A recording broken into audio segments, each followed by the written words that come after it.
Bữa cơm trưa bất ổn của học sinh mẫu giáo. Thầy ơi nhìn này. Giỏi lắm, ăn đi. Cơm ăn chẳng ngon tí nào. Sao thế Tiểu Khải? Cơm ăn như đấm vào bụng ý. Cơm này đã đủ ngon chưa?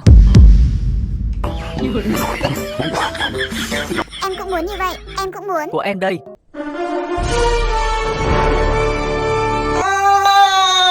Em cũng làm được, thầy gì này. Không ngon bằng bánh mì của em. Bánh mì thì có gì ngon? Nhìn em này. Như vậy là ngon rồi. Trời ơi, cái quân què gì vậy? Thầy ơi thằng Khải đó pha em. Lại có chuyện gì vậy? Bên kia.